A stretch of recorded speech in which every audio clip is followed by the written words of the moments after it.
चलिए जानते हैं आज देश और दुनिया की सिलेक्टेड काम की और महत्वपूर्ण 25 बड़ी खबरों को सिर्फ 10 मिनट में। पर अभी तक आपने इस वीडियो को लाइक नहीं किया है तो लाइक कर दें और इस चैनल को सब्सक्राइब भी कर लीजिए। संसद सत्र का 11वां दिन, विपक्ष ने पूछा सहारा ग्रुप के कितने निवेशकों को पैसा वापस मिला।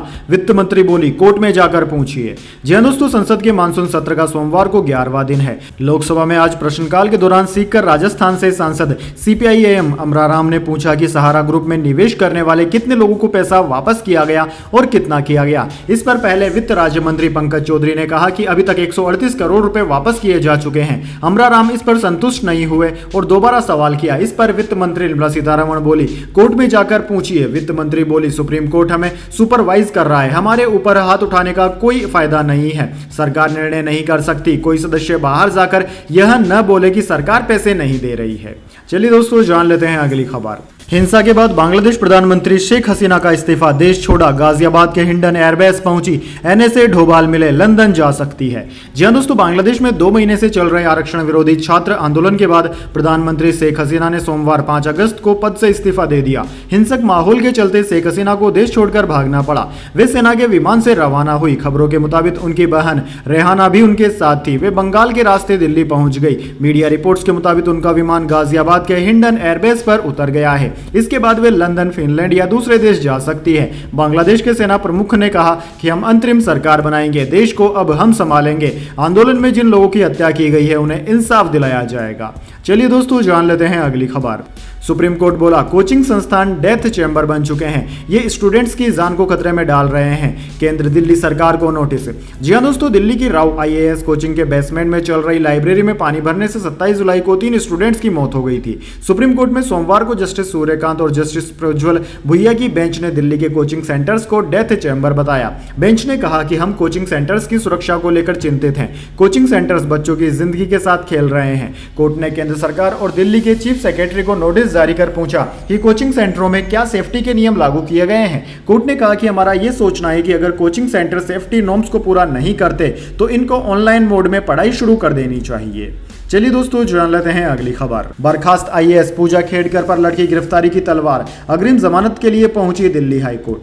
जी हां दोस्तों, बर्खास्त IAS पूजा खेड़कर अग्रिम जमानत के लिए दिल्ली हाईकोर्ट का दरवाजा खटखटा रही है। पूजा ने पटियाला हाउस कोर्ट के फैसले को दिल्ली हाईकोर्ट में चुनौती दी। दरअसल दोस्तों, UPSC की शिकायत पर दिल्ली पुलिस क्राइम ब्रांच ने पूजा खेड़कर के खिलाफ जालसाजी, धोखाधड़ी, IT एक्ट और विकलांगता एक्ट की धाराओं के तहत मामला दर्ज किया है। पूजा खेड़कर ने गिरफ्तारी से बचने के लिए दिल्ली की पटियाला हाउस कोर्ट में जमानत याचिका दायर की थी, लेकिन उन्हें कोई राहत नहीं मिली थी।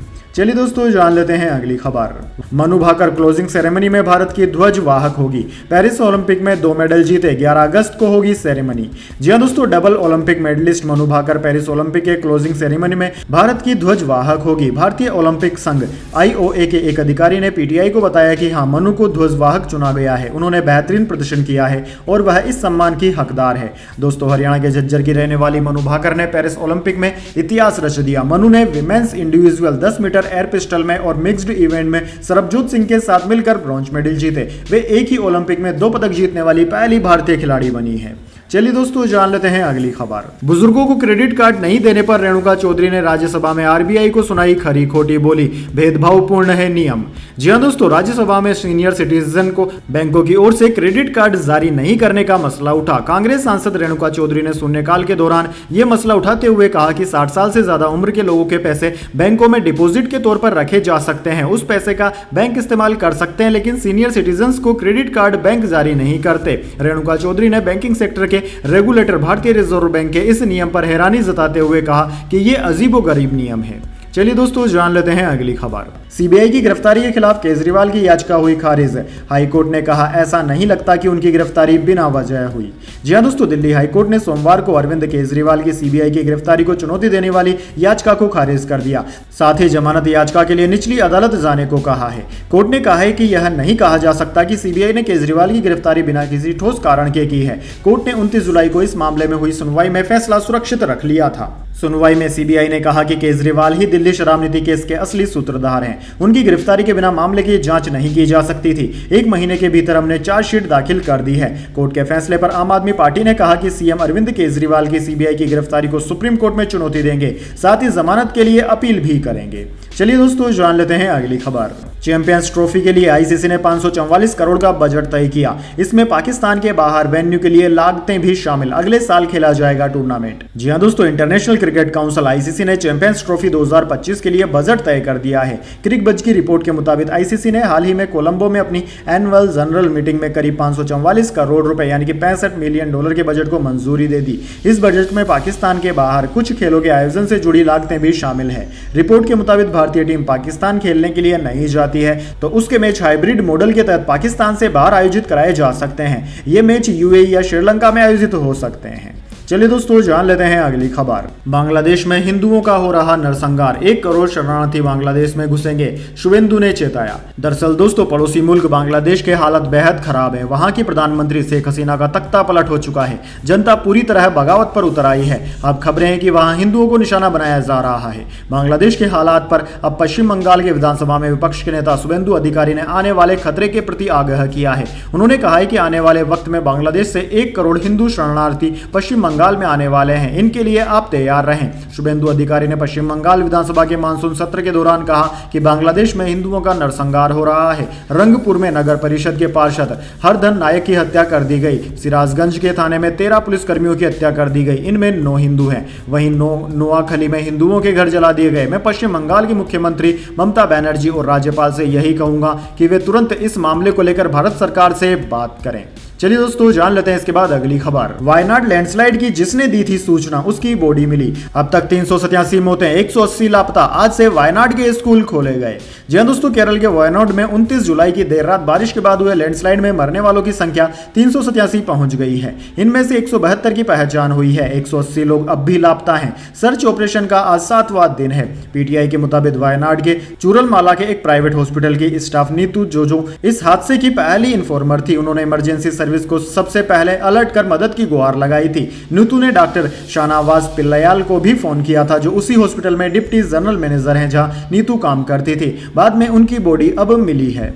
चलिए दोस्तों जान लेते हैं अगली खबर। मेडल हाथ से फिसला, लक्ष्य सेन पहला गेम जीत कर भी हारे मैच। जी हां दोस्तों, पेरिस ओलंपिक में लक्ष्य सेन के हाथ से मेडल फिसल गया है। भारतीय शटलर लक्ष्य सेन को ब्रॉन्ज मेडल मुकाबले में बढ़त लेने के बाद भी हार का सामना करना पड़ा। ली जी जिया ने पहला गेम हारने के बावजूद यह मैच जीता और मलेशिया को ब्रॉन्ज मेडल दिला दिया। लक्ष्य सेन की हार के साथ ही भारत का पेरिस ओलंपिक में चौथा मेडल जीतने का इंतजार बढ़ गया है। 22 वर्षीय लक्ष्य सेन के लिए इस हार के बावजूद पेरिस ओलंपिक ऐतिहासिक साबित हुआ। वे ओलंपिक के सेमीफाइनल में पहुंचने वाले भारत के पहले पुरुष बैडमिंटन खिलाड़ी बने हैं। चलिए दोस्तों जान लेते हैं अगली खबर। एमसीडी में सीधे पार्षद नियुक्त कर सकते हैं एलजी। सुप्रीम कोर्ट ने कहा पार्षदों को मनोनीत करने के लिए दिल्ली सरकार से सलाह जरूरी नहीं।